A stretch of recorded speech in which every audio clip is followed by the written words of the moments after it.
13-year-old me sat inside a San Francisco restaurant, gazing in admiration at a woman I had only just met. That woman is pictured here on the left with my mom on the right.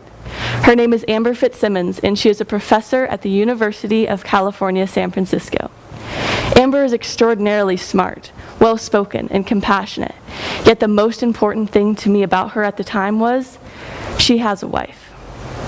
Because I was not yet out as gay myself, I saw possibility. I saw the opportunity to live life the way I wanted because she showed me I didn't have to define myself by the labels put on me by other people. I saw myself in her, and she shattered the stereotypes I had formed in my own mind about what my life had to look like. Though she probably does not know the impact she had on me that day, Amber gave me hope for my future. Now, this encounter may seem trivial to some, but it is a big part of the reason I am here today. The truth is, representation matters. It matters. Having a role model matters. Seeing LGBTQ people reflected and represented in media and everyday life matters. It has been proven that we internalize what we repeatedly see and what we are repeatedly told. This can create a dangerous self-narrative for LGBTQ youth. The notion that I am different or there is something wrong with me is all too common in our society, and we must do better. Statistics show that queer youth are significantly more likely to attempt suicide and experience depression than their straight peers.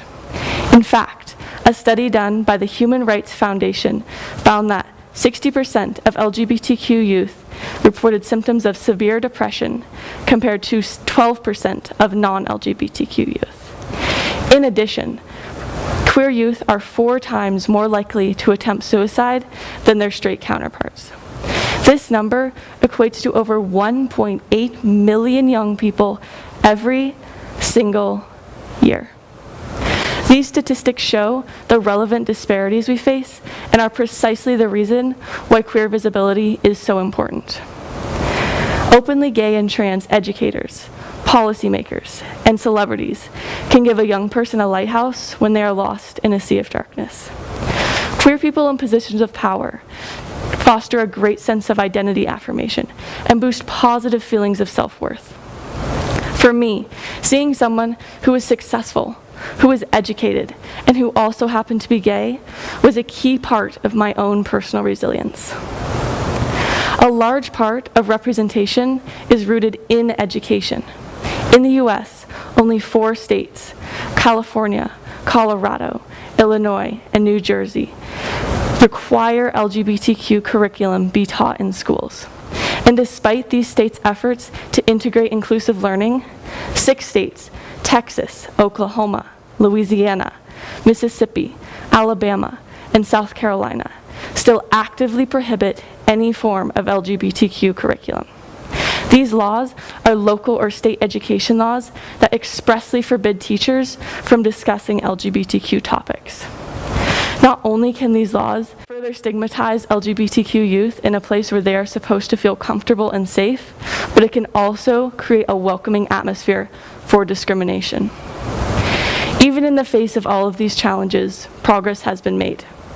Media representation has taken huge strides in recent years. However, it wasn't that long ago when queerness on screen was considered controversial, precarious, and even career-ending. Shows no longer relying on a stereotypical gay best friend are creating complex and unique characters. Characters who have flaws, who have depth, and who have lives of their own. TV series Grey's Anatomy introduced their first openly transgender character, Dr. Casey Parker, played by trans actor Alex Blue Davis. And when Modern Family first premiered in 2009, Mitchell Pritchett and Cameron Tucker broke barriers as a popular on-screen couple 4 years before the Defense of Marriage Act was overturned. Large corporations have also made steps to make more inclusive advertisements. Take Calvin Klein, Target, and Gap, for example. And while this is a big step forward, there is something worth noticing about each of these images. They are all white, and they are all male.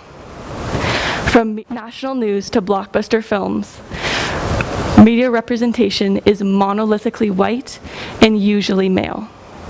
Queer visibility is important, but excluding women, non-binary people, and people of color is not only doing a disservice to the Black Indigenous community, but also the LGBTQ community as a whole.